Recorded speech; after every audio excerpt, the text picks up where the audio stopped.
with the entertainment industry. I'm just going to speak on behalf of musicians because it's a very predatory industry, like like a lot of the people that are very talented, they literally come from the bottom, and they're talented, they're able, they put their heart and their soul and their stuff, and that translates to their audience. Well, there's third party people that prey on them. Mm-hmm. And so NFT solve that, and it solves that with smart contracts, because you can literally be a musician, a writer, and whatever it is, and you can, so a predatory party come up to you, oh, we want to sign you. You can be like, okay, great, you do this for me, or then if you do this for me, I'll give you 50% of my stuff, and you can kind of fractionalize your art or whatever it is you've created, and utilize smart contracts to make sure that the contract gets settled. Or let's say that there's enough capital in the particular contract to where you're going to get paid out every year. It can be done through crypto. And people don't understand that. They also don't understand the music industry. There's licensing rights, there's merchandising rights, there's IP rights. There's so many different rights that are associated with it. And you have all these parties that are coming to you like, we want to buy that. We want this. We want this. We want this. We'll give you this. And it's so overwhelming, I think, for some people, that they're like, okay, fine, I'll sign, because it sounds like a lot of money at the time. But then 20 years from now, it's really not a lot of money. But NFT solved that. And it allows the actual creator to have control of their stuff instead of giving it to some random person that might not fall through. And smart contracts enforce that. Sometimes a court of law can't enforce things, because if somebody goes bankrupt, where are you going to pull the money from? A smart contract could force that, depending on how you have it set up. Absolutely. I like that. Alrighty. So we already said that we saw you at Consensus. And we already have said that you're a respected, important stitch in what we got going on here.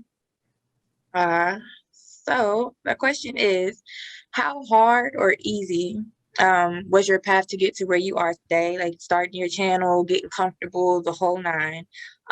What makes you stand out? Like what makes you you? What makes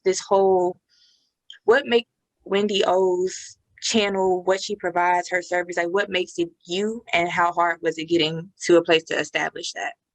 It was hard in the beginning, because when I was in crypto and like on Twitter, no, there wasn't a whole lot of women there. There's like some, but not a whole lot, that's fine. People are going to do what they want to do, and they do it. So it was a little bit challenging at first. And then once the bear market hit, it's got really, really rough, because people are so angry on the internet all the time. So one of the things I did was I just put myself out there. I kept making content. I kept hosting meetups. I kept, when I used to go to conferences, I would literally I got cards made, and I would go and hand them out to every single booth and introduce myself. So it's how I have a lot of the contacts that I have in my network. And I got made fun of on the internet for that. They're like, you're poor, you're stupid, you're this, you're that. I'm like, no, I'm like, whatever, you're going to see. And sure enough, like I was able, because I'm good at connecting with people. And also too, I feel like the way I grew up puts me a little bit different, because I wasn't born in, well, my parents were doing okay. And my parents split up, my dad passed away, we got super poor. So I didn't really have, like, I had a good childhood up until age like 6, 7. But after that, it was like, we were super poor. We didn't have a whole lot. So I don't come from this place of like, I'm better than you because I have money or because I have this education. I come from a place of like, I had to fight to survive for a long, long time. And I also worked at the largest HIV/AIDS nonprofit in the world. And I managed patient care. So I serviced like 200 to 300 patients per month. And it was very important for me to, because working in healthcare is hard, could be hard at times, because people, they don't come to the doctor because they're feeling happy. They have an ouchie somewhere. Something is not okay, whether it's mental or physical, whatever it is. Okay, they're not okay. So you have to learn to not judge people and to hear them. So I try to hear that with all my audience members. I do the best I can to respond to everybody. But just, I remember that there's people, and that people matter. And I also know how hard I had to fight to become somebody, to feel important, or that I mattered.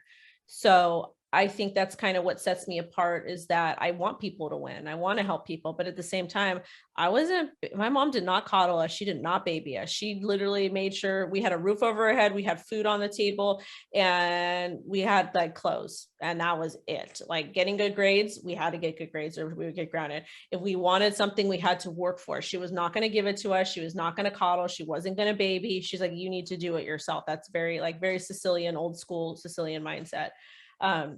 So I come from this place of like, if I want to win, I have to fight. I have to work for it. And so I worked really, really hard, and I'm blessed because I been able to create this extensive network and just, you know, be around a lot of really great people. But I also encourage my audience always to never listen to me, but to hear what I say, take that, and then continue to do their own due diligence, research, listen to other people, ask questions, and then establish their own opinion and execute that the way they want to, because we're all different no matter what you say. Like, we're all human, we're all beautiful people and different in our own way, but at the same time, we're all kind of unique and we all have different hopes and aspirations, and that's okay. We're all our own NFTs. Yes. Okay, one of ones, baby. Yes, one of ones. What would you say if you had a wish list for a perfect crypto to be created, a perfect crypto project to be created? Is there one already out there that you see that you would like to see develop further and more people know about it? Or is there one that you had in your head that you wish somebody would create?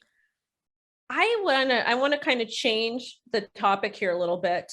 Okay. I want to see not necessarily a crypto project. I want to see more good being done in the space. When I talk about good being done, I'm talking about good being done in the United States for a lot of our inner city kids and a lot of our impoverished areas, because I don't feel like we focus on our babies enough in anywhere. And our kids matter. Our kids are so, I'm a mom of a 5-year-old, so like, my baby is everything to me.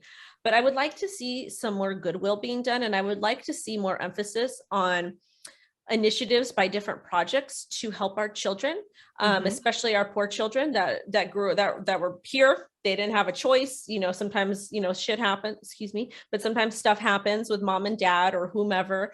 And I just want to see more education in schools. I want to see more education about crypto and NFTs, how our money works. And I feel like crypto projects, we have so much money, or it's not me because I don't have one, but these projects, some of them have so much money that they should be doing more good for our babies. And I would like to see that either be done with empowering them to make their own NFT collections, their own one of art, just different things to help people get a better quality of life on their own terms, like more tools being offered to our kids. That's what I would like to see. I don't know if it's one particular project that can do it, but I would like to see that initiative in the entire space and not have people say, oh, well, just this group or just this person or whatever. I want to see for all our kids, because I think all of our kids in our inner cities, they do matter. They don't get the love that they need. And we need to, if we want a better America, we gotta love on our babies and support them and support community centers too. Amazing you say that, because that's what actually we're about. The publisher of Crypto Magazine.digital, LGR Crenshaw, that is why we started the magazine. And so we are working on trying to have like a summit, and we want to focus on the youth. And so we are trying to do that for November this year. And we've been trying to get sponsors for it who will come out to help teach. And because we're a new magazine, we're having the hardest time getting the buy-in. So if you ever have anybody that you know from any group, Nervos Network, I reached out to them. They may be one of our partners. Nice. That we're working with. So we're trying to get more people to come in and talk about blockchain, to talk about crypto, to help these young kids be able to learn how to set up a wallet, how to earn crypto. We want to focus on the play to earn and what that means. So we are all about education. And so I don't know if you had an opportunity to look at our magazine, but that's where we're coming from. I've been educating in the space since 2016, one-on-one, in groups and privately. I'm just not out there real big, because that's exactly what I'm passionate about, is education. So, yes, do me a favor. After this, send me a separate email with the asks, and then let me see about forwarding you to different people in my network. It's going to probably be more people that are doing similar things, because I think that there's power in numbers. Absolutely. So let me see about that, because that could be, yeah, I've got some ideas, but I just need an email so that I stay focused, because it'll be like, I will do it. I will do it. Well, perfect. We appreciate that.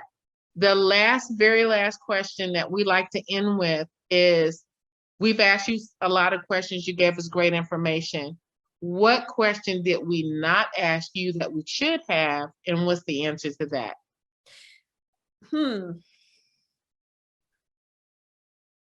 I guess I'll take this time to show my favorite charities, because I am the There you only, go. I am the only, I think, crypto influencer that has a charity tab on their website. And there's 2 nonprofits that I support. One is the House of Ruth. And what they do is they're a pretty big organization in Los Angeles, California.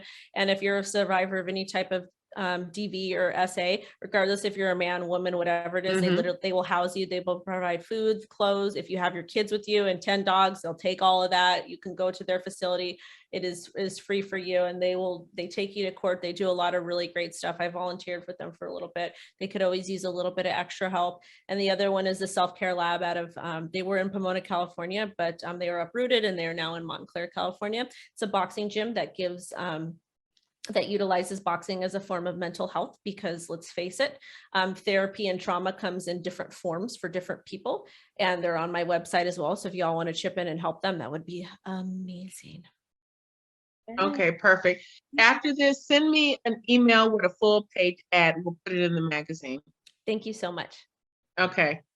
We appreciate taking the time out to speak with us, Miss Wendy. I hope we can really stay connected, because what you were talking about with educating and helping the community, I know we don't have like so much time left, but the magazine, and then I personally, that's some stuff that like I'm really into, because I'm an inner city child. So like I like to be able to help people who are like me, because it's hard being talented with no resources. So we have to. Yeah, stay in touch, guys. Happy to help. Thank you so much. Have a beautiful day. Hugs You to too. your daughter. Bye-bye. Bye.